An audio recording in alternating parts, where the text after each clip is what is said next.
Well, good evening, everybody. We're excited about everybody being here. I think I see Councilmember Baines walking in the door, and our distinguished council member, who is also the chairman of our Outreach and Oversight Committee. So without any further ado, come on up. Let me introduce Councilmember District 3, Oliver Baines. All right. Well, I promise to be brief. I know we have a special guest here, and it's much more important to hear from him than from me, but I do want to offer just a brief welcome. It is, as always, good to see you all. This has been a long, arduous process, and we are right in the thick of it. We have made incredible strides. Tonight, we're going to be here to talk about some of the challenges that we have, too. We have certainly want to make sure that we get input from our partners at the Strategic Growth Council. So I wanted to take a moment and just make sure that most of the people, as I look around the room, most of you in here have a project, I think. So this information, this meeting should be very, very important to you. I know that we have a lot of interested community members as well that may not have projects, but are still very interested. So as we move forward, we have a couple more hurdles we have to clear before we're home free. We're really close to getting a contract signed with our friends at the SGC on the city side, and we're looking forward to making sure we get that nailed down.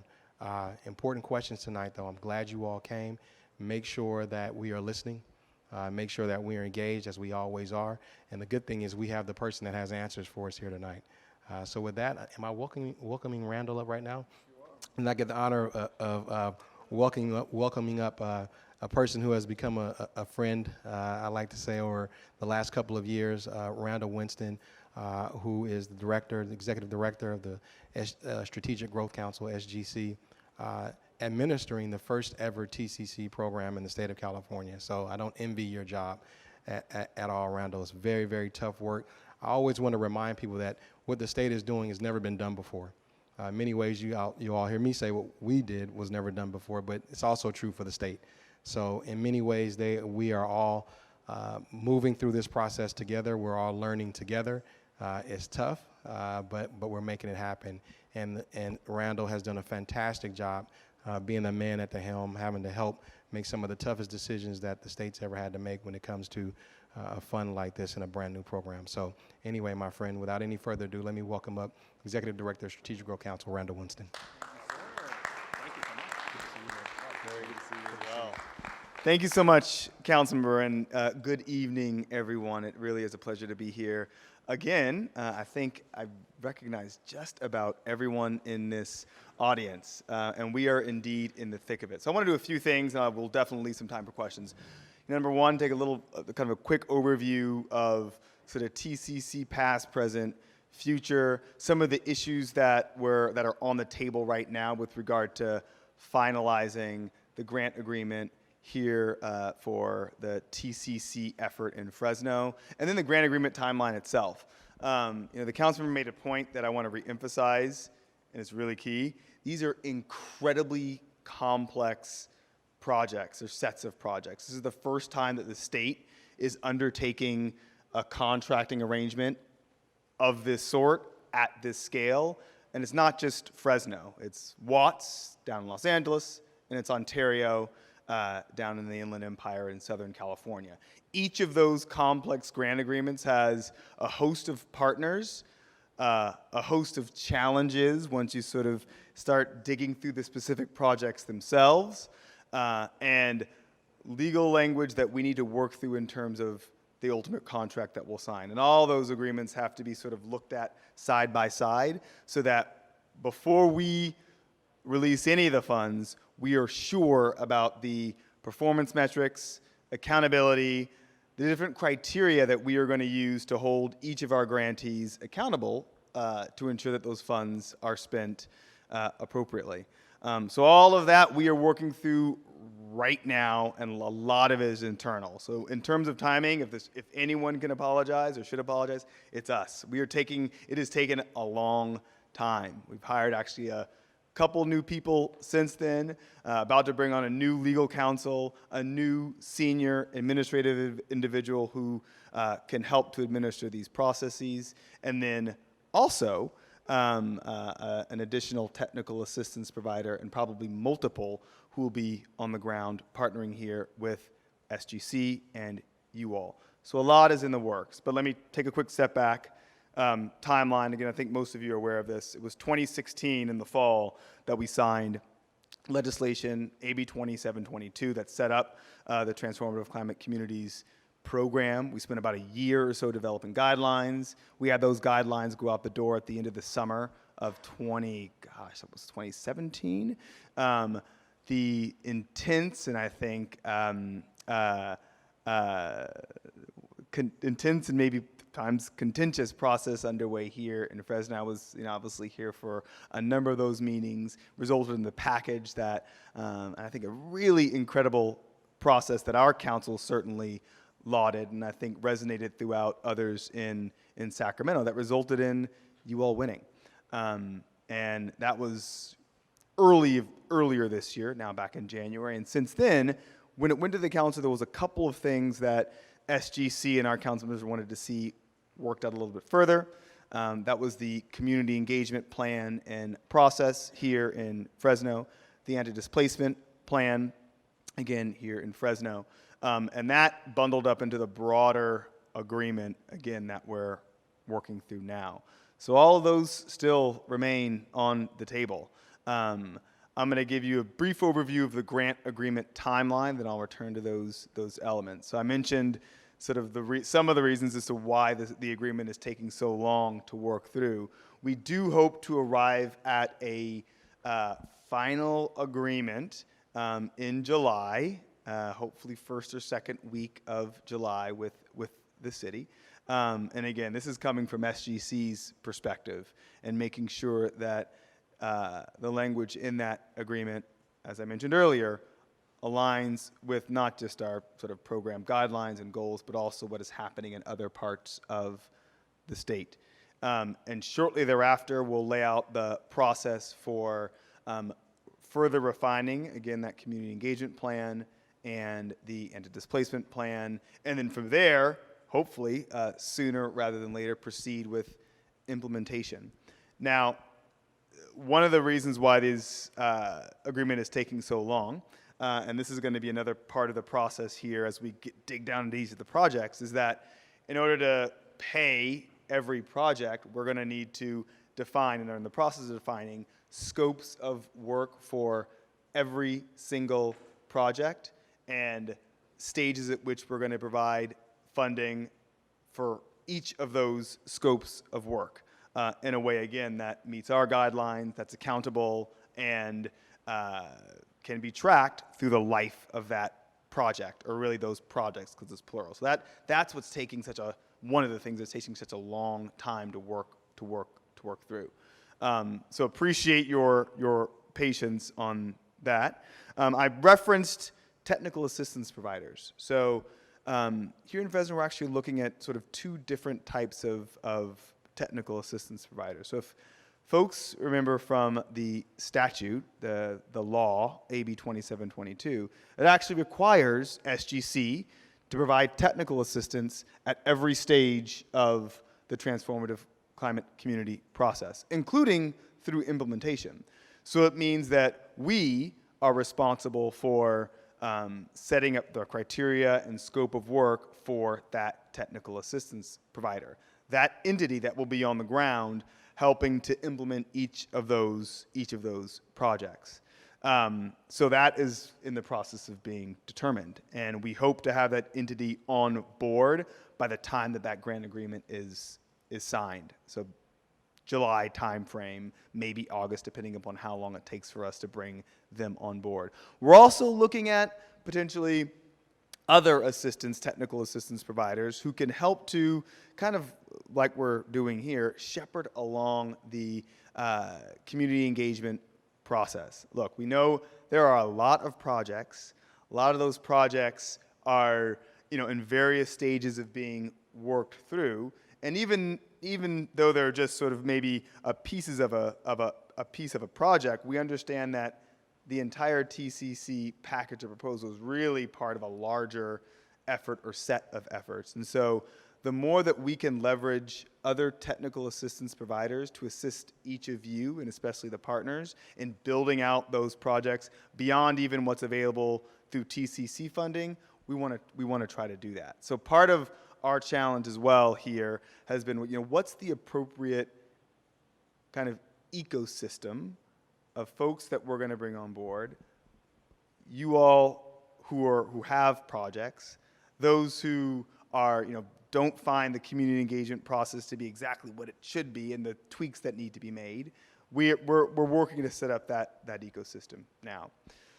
So we're excited. I know it's been a while, and appreciate your patience. I'm going to stop there and open it up to questions. And I know that we've got recording here, so what I'm going to do is I'm going to walk towards you and just give you the microphone, and then we'll go from there so everyone can hear you. And just keep it to a question, that'd be great. So I can answer. Yeah. Hi, my name is Diane Smith, and the question that I have is, after talking to several people whose projects were supposedly improved in what was voted on, they're saying that they're no longer in the running for any money. So how is that happening? So I can say that we have made no decisions, zero decisions with regard to the change of the proposal. We haven't signed a grant agreement. As far as I know, we are, still, there's a process. So I mentioned we're going through working out the grant agreement. With each of the projects, the eligible projects, we are going through and determine what are eligible fundable components and what might not be in terms of readiness. But we have not finished that process yet. Part of that question was that they were told to go to someone else because the projects were currently similar, and the other group, which was a larger group, is not willing to accommodate that particular group, so it's like you're just shut out.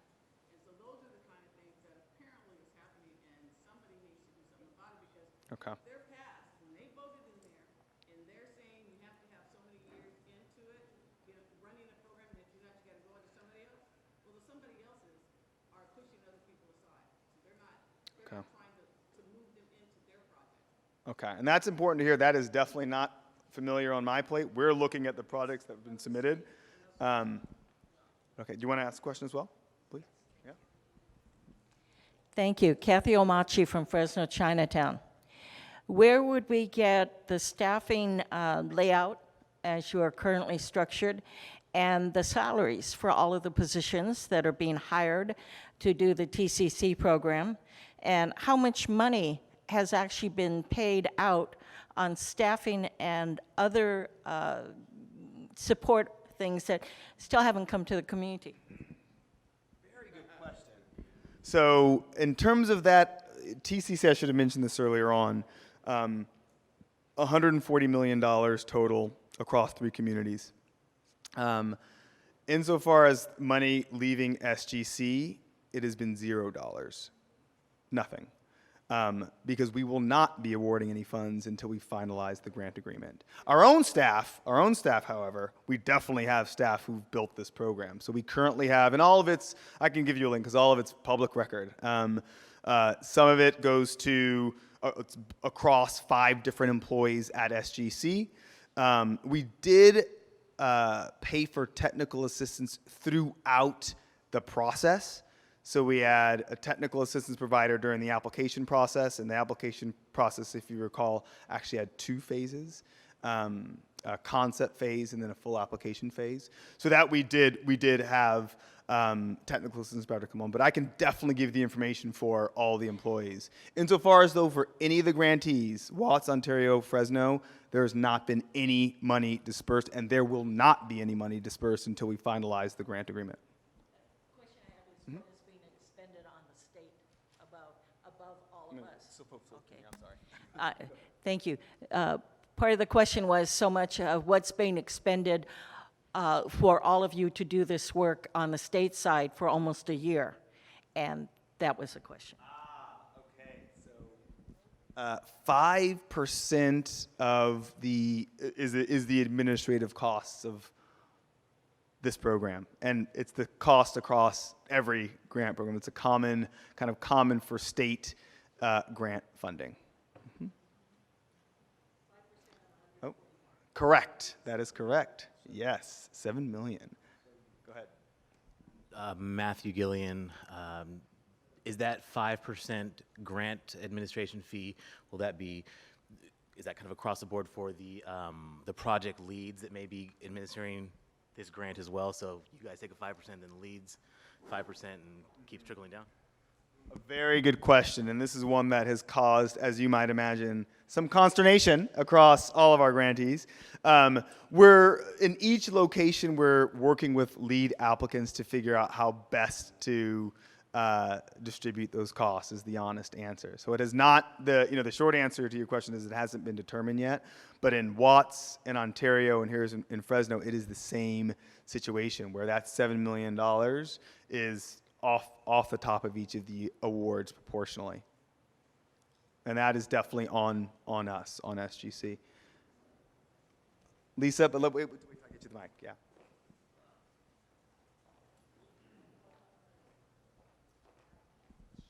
Typically, when you have a grant and you take off 5% off the top for administration by the state, then you have the grantees, and you have administration to the grantees, both the city and the actual programs. What is the percentage breakdown of their administrative cost? How is it going to break down? Is the city going to take 50% and the grantees that are actually running the program going to take 50%? Do you have a formula? We do not have a formula as of yet. This is going to be, I think, a city question, but also, frankly, something that I'll be better prepared to answer once we have the agreement finalized in the next few weeks here. So we don't know. There's no formula yet. We're talking with each of our lead applicants to determine what is the sort of the most appropriate way and fairest way to go about it. Look, this is I will say that this is very much on SGC's shoulders. You know, we had the $140 million, that number went out, $70 million for Fresno went out, and I don't think we did the best of job communicating that there would be an administrative set of costs. Absolutely. I mean, seriously, yes. So, wait. So folks in here, sorry. Yeah, I'm going to give you the mic. 5% Yeah. for the city. Go ahead. My suggestion is, since the city is only overseeing and administrating, they should only get 25% of the 5%, whereas the actual people that are, boots on the ground should get 75% of that allocation. Okay, thank you for the suggestion. And I will say that just to add to that, so this is very complex, as I've said multiple times. That administration in statute is over 5 years. So there are 5 years worth of folks administering projects from the state side and from your side as well. There's also one more element that I wanted to mention here that SGC is paid for. This kind of gets to your question about what we're paying for, and I'm sorry for leaving it out. We wanted to make sure up front that we were bringing in another third party to be able to assess the work that is underway in all communities. From the standpoint of being critical, being able to provide lessons learned for future processes, future awards. So we are working with UCLA and UC Berkeley, who will be undertaking an assessment across every community. This is apart from SGC. They're building what's called logic models. They'll be doing surveys. They'll be assessing outcomes. And again, this is for the purpose of improving this program in the future. So that is another expense that we committed to up front. Let's make sure anyone new. Yeah, let me get someone new real fast, and I'll go. Oh, I'm so sorry. I will come right back to you. Yeah, sorry. I will come right back. Paul Hill. You mentioned that SCG will determine the stages in which different projects will be reimbursed or funded. How are those stages determined? Is it based on the task that we included within our budgets or our plans, or how are you determining at what point? That's a good question. So This is actually a somewhat easy question to answer. Our goal was to be able to get out the money once the grant agreement was signed as quickly as possible. We cannot, as a state agency, however, provide advance payments. So that means we can't say we're going to give you money and we'll trust that you will do the work. We have to be able to outline a scope of work and make payments based upon that scope.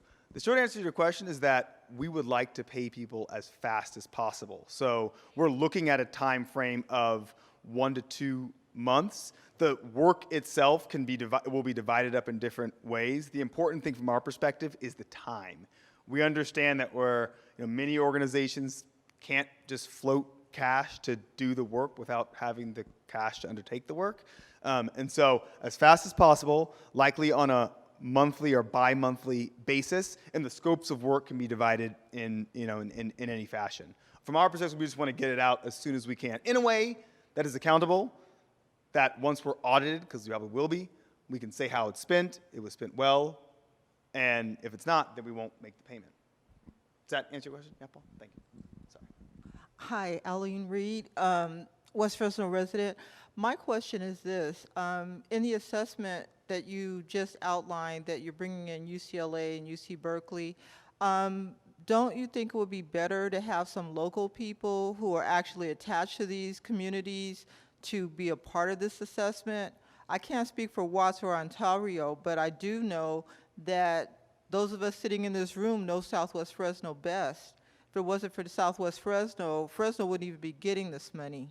And I really think that a lot of us have been shut out of this process, and many of us have been saying this to you and your staff since the beginning, that nobody is listening to the smaller voices from Southwest Fresno about what's needed to be funded and how changes need to be made. So now that the money has been allocated, even if not paid out, I think that somebody from our community needs to be part of that assessment process for future, because this money is already spent for right now. So, yes, there still is the ability actually for individuals here to be able to be part of an assessment, and we would like actually both. I will maintain that there is absolute value in having both, an individual or a party who actually is looking at it from outside of Fresno and just across all the jurisdictions, recognizing that there are differences. But this is a statewide program. Fresno's obviously a critical piece of it, but it's statewide and it will need to continue to be statewide. That being said, I mentioned that we're going to have technical assistance individuals on the ground. And so there is absolutely the possibility, and I think you make a good point, to build in the ability for that entity who has not been selected yet to undertake an assessment. And maybe I think that person would need to be from the community. So that's a very good suggestion. But I do think, though, that we need to have both, just because it's a statewide program.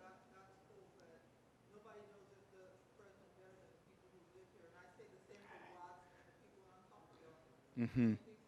It's a very, very, very fair point. I get Gary, and then we'll just hand it back. How you doing? Hey, Gary Hunt, longtime resident. Randall, I have a question. I think we spoke before about this. So in the future tense, there's probably going to be other grant funding programs, correct? So since this is a pilot model, what kind of algorithms have you created or there should be an algorithm set up to further study what's going on? Because there's too many voices, too much confusion, and I think that once you have the proper algorithms in place, it will give a more outlined and detailed perspective of what's going on. I think that's a really good question. So I do think in this first round, we've learned a good amount, made mistakes, learned from mistakes with regard to the community engagement process and how to structure that, how pitfalls, ways to do it well, maybe not so well. So I do think the criteria that we have outlined for the formation of the collaborative stakeholder structure is one that we have certainly learned from. I didn't mention this earlier on, and I should have. We actually early last week, went out with a new set of guidelines, updated guidelines for this program, which does outline, it's a new funding round. It clearly makes some changes based upon what we've learned. I think we've learned in this first year. Now, we expect to have future rounds. There's budget discussions actually happening as we speak with regard to how much money will be in future rounds. But, all of SGC's programs, we have a housing program, we have a conservation program, we have a technical assistance program, are kind of iterative insofar as we will continue to learn from them. They evolve. We don't expect to get everything right the first time, but we do hope to improve and get better. And I think TCC is being kind of our, I would say, kind of flagship program. We certainly know that it's got a lot of improvement to do. Got a long way to go. We're trying our best, but we're still learning. And so hopefully in this second round, we've improved some, and then the third round hopefully improve more. So thank you for that. I'll go right here, back, and then I'll get you. Darren Miller, resident. My question also piggybacks on the last two questions as well. There was a lot of work that was done, as the council member said, when we came to a vote of the 120 plus people who voted on the 27 projects. I'm now understanding that those 27 projects, or whatever that number is, has now been boiled down to a smaller number. The concern that I have is with the community engagement part of it. You ask us to come and make a vote, we did that, and now that the changes have been made, we've not been called back to the table. I understand there's an advisory team, but it wasn't selected and elected by those people that made that vote. And so I'm concerned. I'm happy to hear that you're going to have community members as part of the overall assessment part of it, but can you give us some hard examples of how you foresee the community being involved in the implementation part of it? This is an area where if the city wants to speak up, they can. So I want to be clear here about our role. So we're the state, obviously. Our role moving forward is going to be making sure the funds are spent according to our guidelines and according to our criteria set up. We are working with the city to help refine and I think make improvements to the community engagement process, particularly addressing some of the concerns that you've raised. We don't live in Fresno. We're based in Sacramento. We're going to be hiring technical assistance contractors to help to undertake that process. But ultimately, I think the city and their staff are going to be the ones administering the process and responsible for implementation. They're the lead applicant. And so we're the grantee, right? We are the ones who are given the money. We are not the lead applicant. We are not the ones responsible for. Yeah. If they, H, please.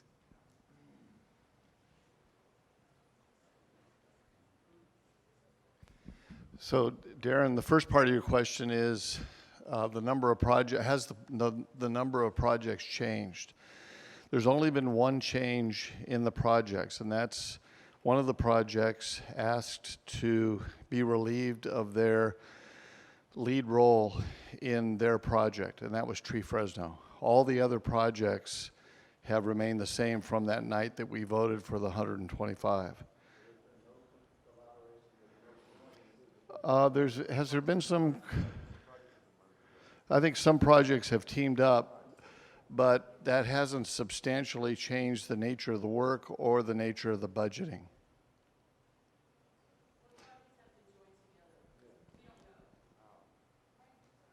Yeah, Laura is coming up. In the meantime, your Outreach and Oversight Committee has been meeting on a regular basis, on a monthly basis. And let me just review with you the names of those folks. The Outreach and Oversight Committee has 13 people on it. 3 are from downtown, 3 are from Chinatown, and 7 are from West Fresno. Those people are Pastor Paul Binion, Mary Curry, Monica Diaz, Morgan Doizaki, Sandra Flores, Jim Franklin, B.T. Lewis, Sal Lucatero, Willie Moore, Arthur Moy, Artie Padilla, Margarita Rocha, Craig Sharton, Laura Gloria, and, Laura is not on it. She's a staff person, and that's a good segue Yeah, Darren.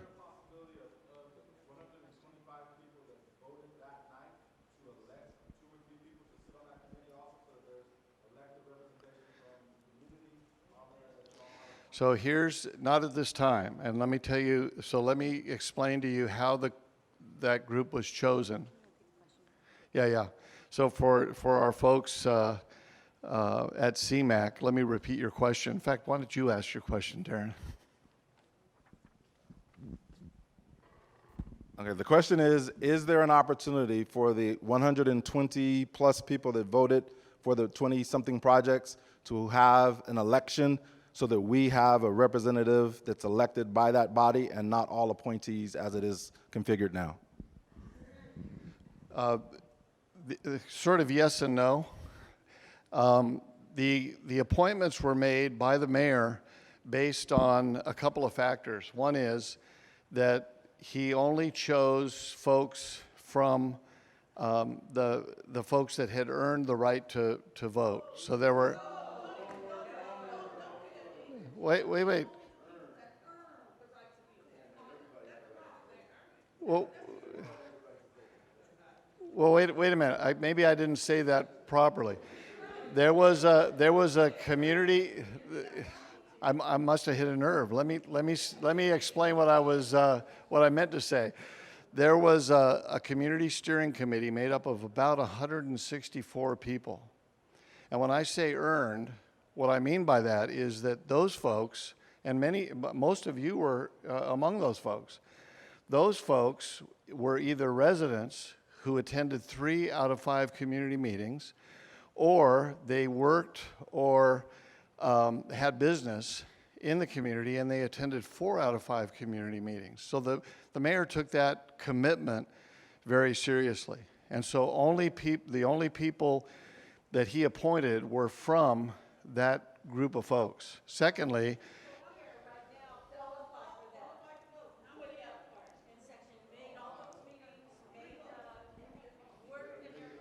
yeah. And never even heard of this selection for this advisory group. So what the mayor chose to do,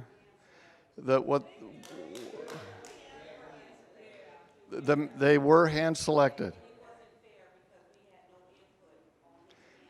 So the yes part of the question, and let me repeat that. The concern for CMAC is that those folks were handpicked. They were handpicked.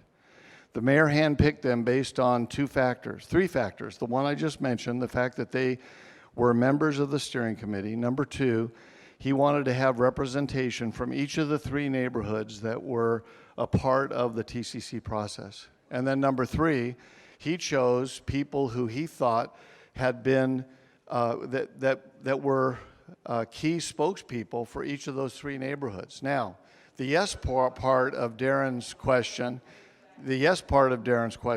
is that as people leave that group, the mayor will receive nominations from the Community Engagement Collaborative, which is this group that's gathered here tonight, which includes all the folks who are on the steering committee, plus any other interested community members. Those folks will make nominations for positions as they become available, and then those will be submitted to the mayor for appointment. That's how it works. Yeah, Gary?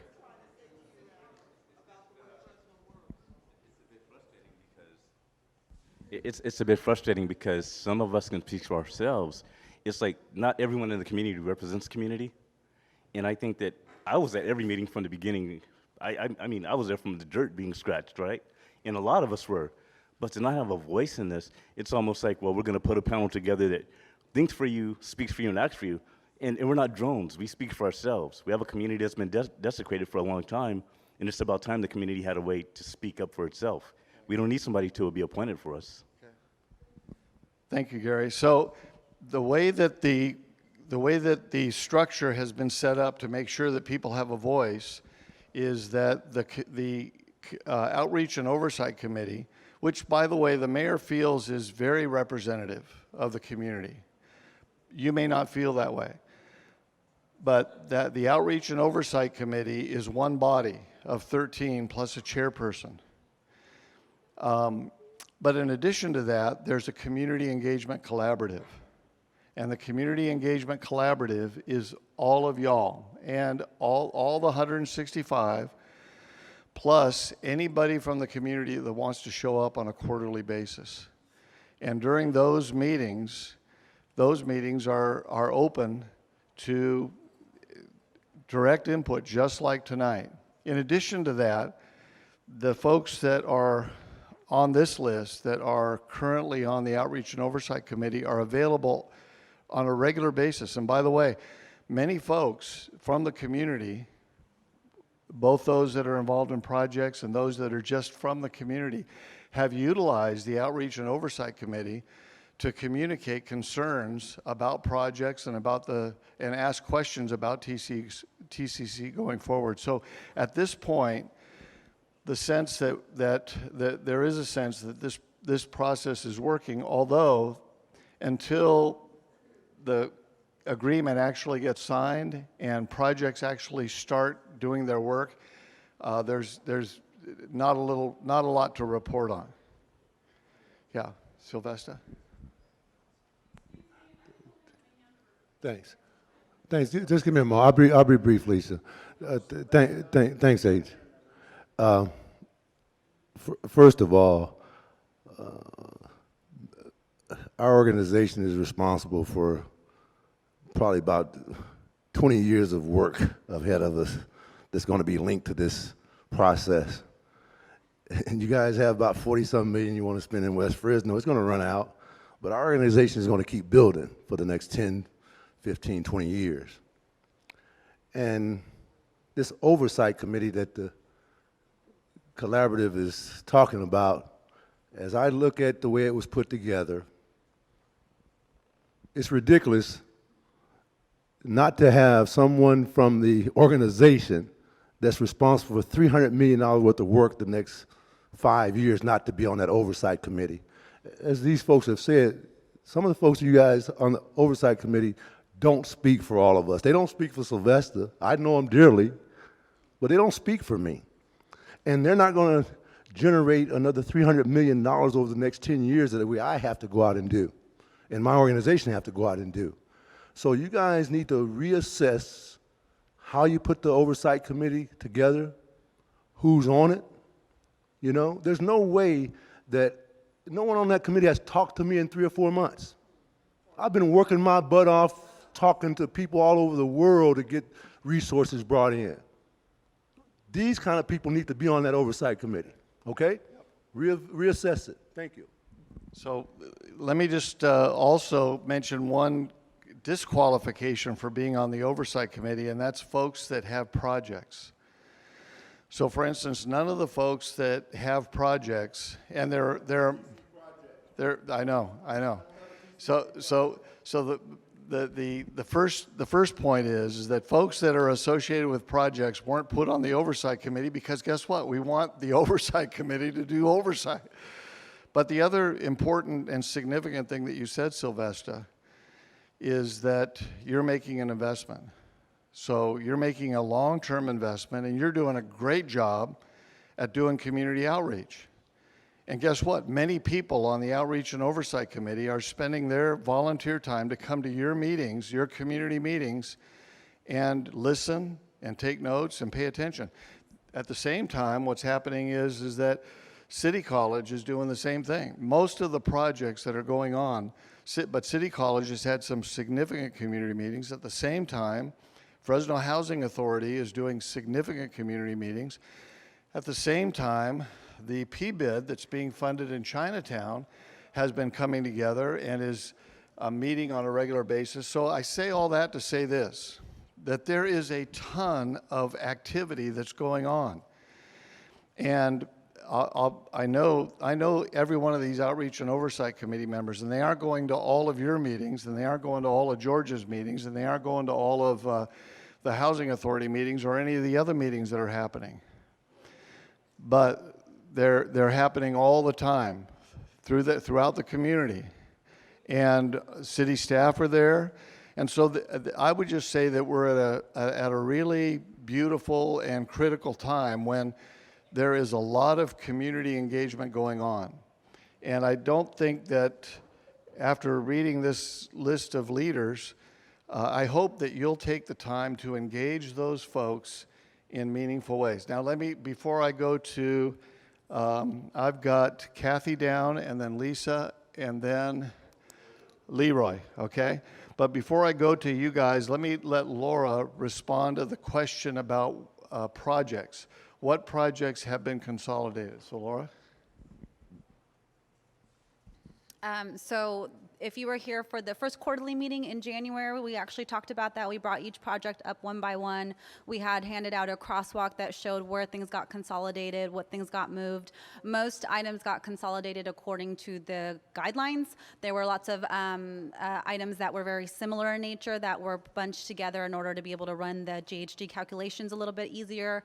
For example, a lot of the urban greening projects, the Fanning Ditch Trail, the Broadway Streets, Complete Streets, those all got consolidated. But again, as H mentioned, there was no change in scope or budget. It was really more just to get it to fit into the nice SGC box of the guidelines and make it work nicely.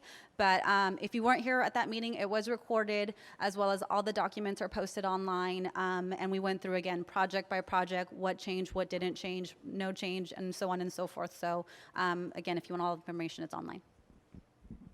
Okay, great. And by the way, we have had one resignation from the Outreach and Oversight Committee, and that's a person in downtown. So if you'd like to make a nomination for someone in downtown, then make sure you let myself or Laura know, and we'd be glad to take that name. Now, let me go back to my list here. Kathy. Thank you. Kathy Omachi, Fresno, Chinatown. Was that resignation Craig Sharton?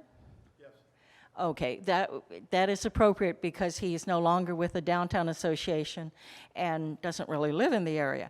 Is there a possibility of another position on there that was thinking of retiring from what we've heard in the community? If so, how would that be advertised?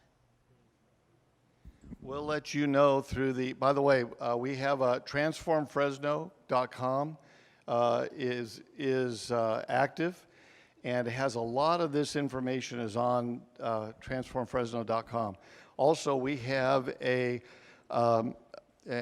many of you, anybody here not get the newsletter, the Transform Fresno newsletter? Okay, well, that's good. And for those of you that didn't get it, we will make sure that you get it next time because we've got your name. Make sure you signed in, and we'll make sure you get that Transform Fresno newsletter. But the website, special designated phone line, and also an email address will be a way for you to get any concerns or questions or thoughts that you have along the way. Lisa?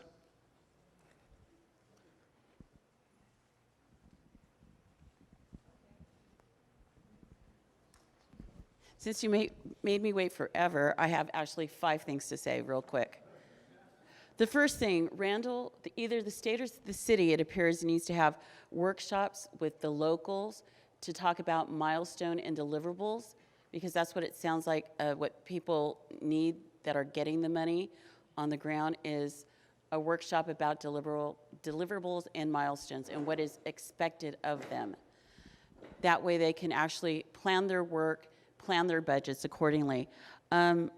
Second, you need to call what I lovingly call the 13 apostles what it is, political appointments, because had there been a process of an application, I would have gladly applied to volunteer to help the West Side. Third, part of the communication plans that was submitted also included things like a newsletter, a more proactive approach to communication to the 126 people that are voting members of the TCC body from Fresno, and I think that would be better than to always refer somebody to a website. You know, my access to the web right now is down because I don't know why, but I've got to figure it out. Also, to let everybody know, there are comment cards out here. Please fill them out. Let them know what your opinions are. Put it in writing. Thank you. Leroy? and then we'll go to.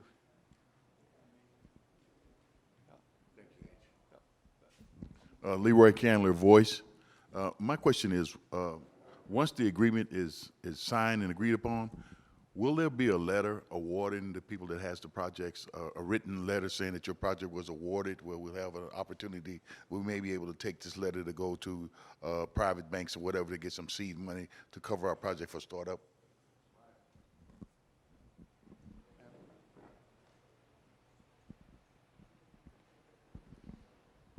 So yes, we can certainly do that on a case-by-case basis. So we do this for all of our grant programs. If monies have been awarded and for the purposes of obtaining a loan or other source of funding, you need the state to verify that, we can definitely do that. And we approach it on a case-by-case basis because every lender is different and how they like to see that information is different. So yes. Goodness, I mean, we can turn it on very, very fast, especially if through the grantee they can assist with drafting the letter. Then we could, provide edits and then in turn get it out. So usually, we can do 24, 48-hour turnaround if the letter is already prepared.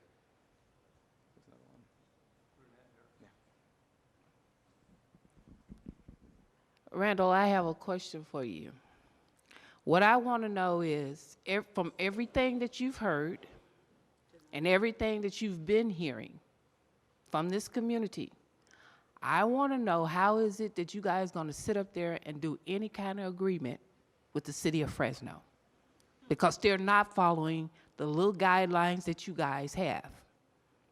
Not only that, what I want to know from you is, seeing as how Southwest Fresno was the one that was granted this money, how it is that they take and say that they're going to start from downtown, and within 5 miles of downtown, this is where they're going to do the project.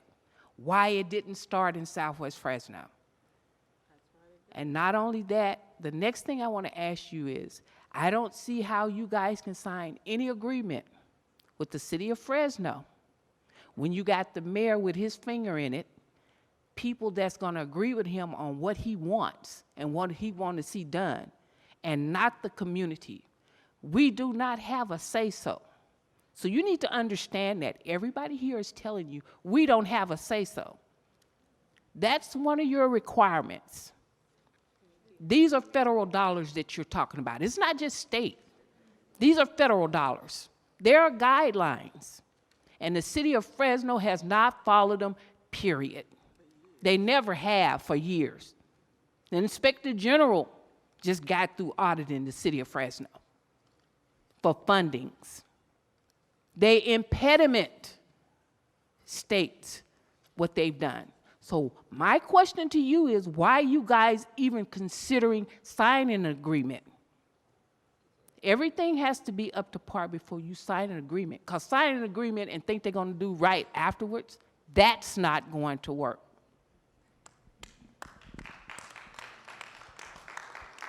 So you raised some strong points, and I'll answer them one by one.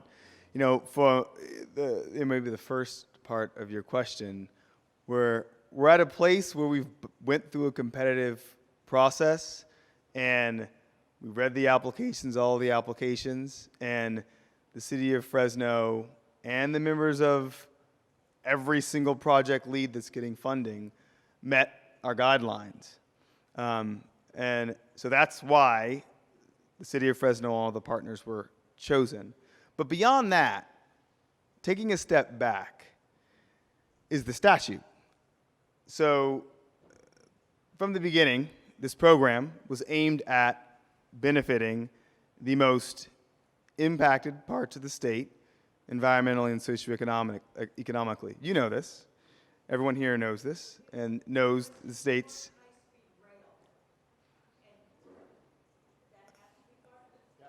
I'll get to that. And the census tracts as ranked by Cal Screen. So that was part of the decision as well. And yes, there's high-speed rail as part of the guidelines. I don't want to say it's not, That's part of this administration's priorities. And there are certainly people here and throughout the state that disagree with it. And I'm not to say here, neither there. It's just the way that this administration has chosen to go. So that's why we are where we are at. I'll say this, kind of moving forward in your last two questions. We have not signed the grant agreement yet. We do recognize the history, both in the part of the disparities here in Fresno, past administrations on the part of the city, and we aren't giving the monies out in a lump sum. I mean, it really is going to come down to the strict terms of a legal agreement, and either our conditions are met or they are not, and money does not flow.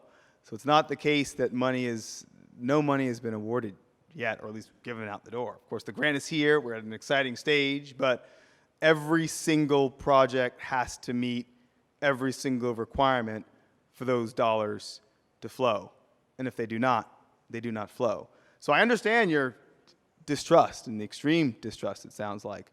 And I haven't lived here, so I can't speak to it, but I will say that we'll have a legal agreement. That legal agreement will spell out payments, and either those performance criteria will be met or they will not be met.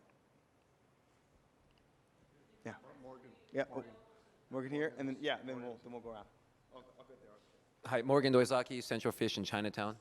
I think, I don't know if I heard you correctly, but did you say that there's going to be a round 2 in Fresno? And is there going to be more? Is that what the round 2 you were talking about? Is that other questions? Is that the only? Okay. There will be a round 2, and hopefully more rounds, but statewide competition. So no particular jurisdiction. Anyone can compete, including Fresno. So a statewide competition, round 2, across the state, and hopefully beyond round 2. Yeah. One question that Brunette raised was, are there federal dollars involved in this, or are they all state dollars? So for TCC, it is all state dollars. It is all through the Greenhouse Gas Reduction Fund. Sorry for not clarifying that earlier, which is all cap and trade. Very good. Roger. All right, thank you. My name is Roger Brown, and I know you raised the question earlier about Tree Fresno, and I'm also on the board of the Freedom School of Ag Enrichment Program, and we was basically told or to join with Fresno, Tree Fresno, and now that they off, where do we go from here? Now they no longer. So now that kicks us out. So my question is, we need to do something about that, basically, because now we no longer part of the TCC. Well, Aline, who I think might have left, Aline, who left, Ms. Curry, I'm going to write your name down right here.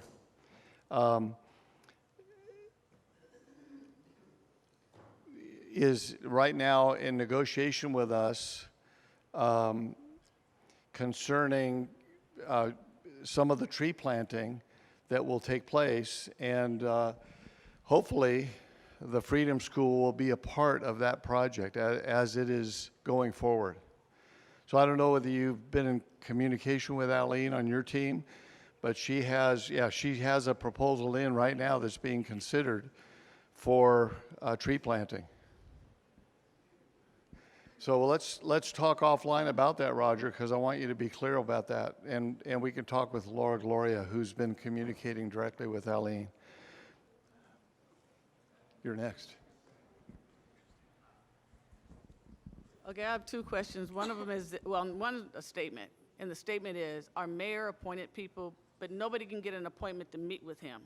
And I don't know how many people have tried, but we don't meet with him. So how is he going to be able to determine who's best suited when he refuses to meet with his constituents?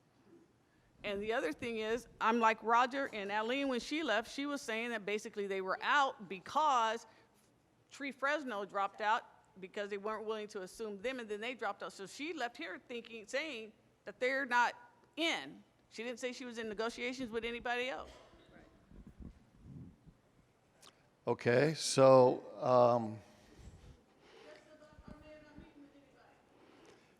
yeah, we've met with Aline, we've met with Roger, and we continue to correspond with Aline right now. So that's all I can say.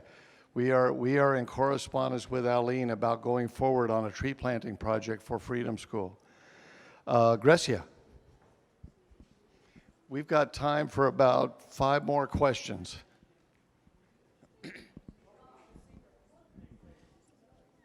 I'm sorry, do you have Mrs. Curry down? Mrs. Curry's down. Okay. Oh, just making sure she's. So my question, I'm not sure if it's directed towards Randall. Thank you for being here, first of all, or the city. But in the council awarding the city the funds, there were 3 conditions that the staff recommended, which the council adopted. One was to improve the community engagement plan, to improve the displacement avoidance plan, and the workforce development plan. So on those 3 aspects, how has the city or SGC moved on these, and is there going to be an opportunity for folks to be involved in those processes? Because during the whole TCC process, we kept hearing time and time again about I don't want to be kicked out of my community because we're getting tens of millions of dollars put into here, and I want to ensure that the jobs that are being brought because of these dollars that are going to my neighbor, my cousins, so forth. So how are those 3 conditions moving?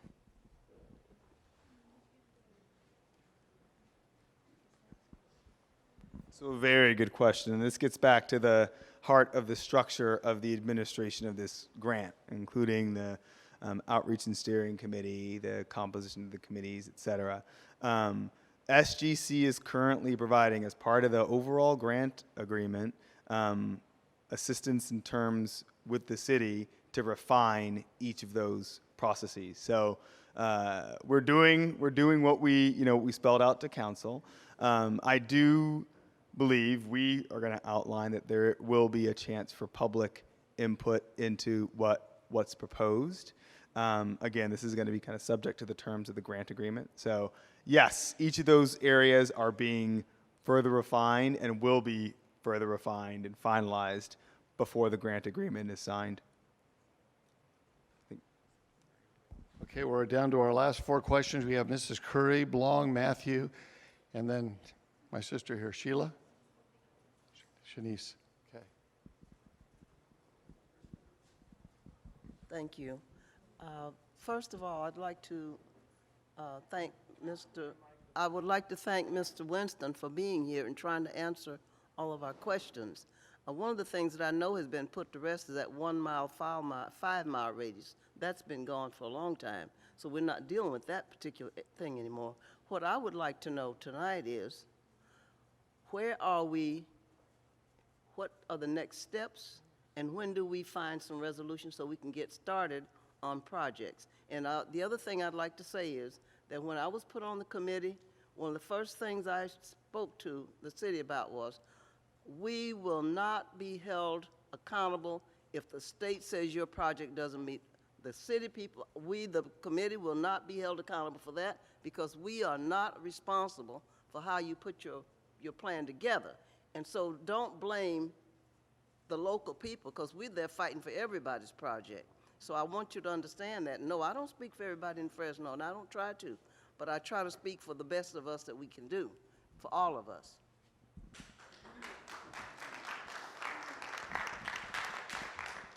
So thank you for that. Now, in the first part of the meeting, I spelled out a little bit in terms of next steps, and I'll outline it again, but also share some thoughts on.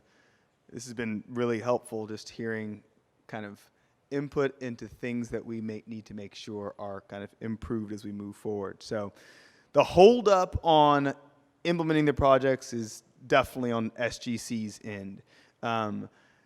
The grant agreement is incredibly complex, involving all the projects and the need to spell out how we're going to be paying for every component of every project that meets our readiness requirements. All that needs to be put in legal language, and then we have to kind of crosswalk that with the the grants that we're awarding in Ontario and in Watts. So that's taking a long time, longer than expected, I would say. By July is when we anticipate having that wrap up. I will say though here, and this is just listening to everyone in this room, and hearing obviously some of the concerns that the way in which this overall process is structured, and the communication between the parties, the city, SGC, is critical. And there's room, I think, for some improvement on that front. If there's not communication happening, there's a vacuum. Misinformation can flow. People think one thing or another thing, and that's not helpful for anyone. So I think what we're going to do, SGC, I think what I can commit to do is making sure that we're looping back with the city and our other partners to refine that communication process, and I think bringing additional resources to bear, as in people on the ground here that we're going to pay for, will help that. Because thank you. Because clearly there's thank you, Sebastian. Communication will be helpful. So I hope that answers your question to some extent. It has been a long and arduous process, but we hope that come July, once the grant agreement is finalized, then we'll proceed with implementation of every one of the projects.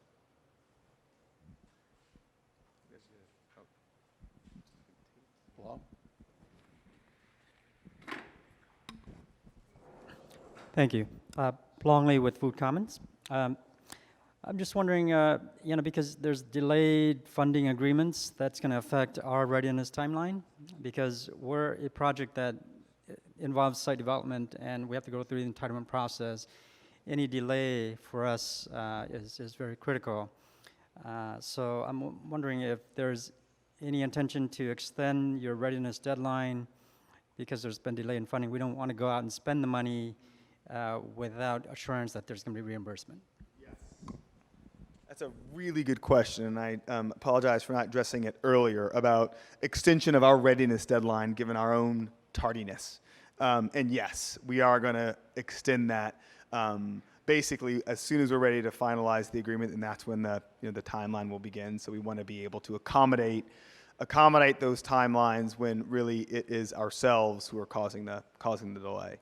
And if there is a need to, and we've done this with other projects, for purposes with regard to lending or otherwise from other institutions that are dependent upon the funding through TCC, the state or SGC is going to be willing to step in to provide those assurances if need be. And this gets kind of to the earlier question about being able to provide a letter of support.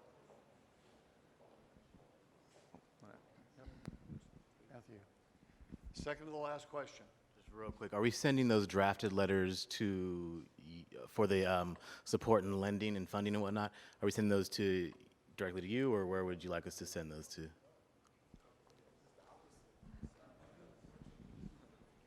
Yes. So it's important that the grant agreement be finalized first. I will say that. Unless if there's extraordinary circumstances where funding is going to lapse, then we can talk about it. But the grant agreement being completed is critical, because that lays out the terms and the conditions of how you would get the funds to begin with. That being said, there's a TCC, or will be a TCC contact person here on the ground. You can certainly contact myself, and I'll give you my card afterwards, and I'll direct you accordingly. It's a little bit hard to say now because we haven't finalized the grant agreement, and so a lender is going to want to know, well, what are the terms of the funding? What's being funded? And we can't answer that until the grant agreement is finalized.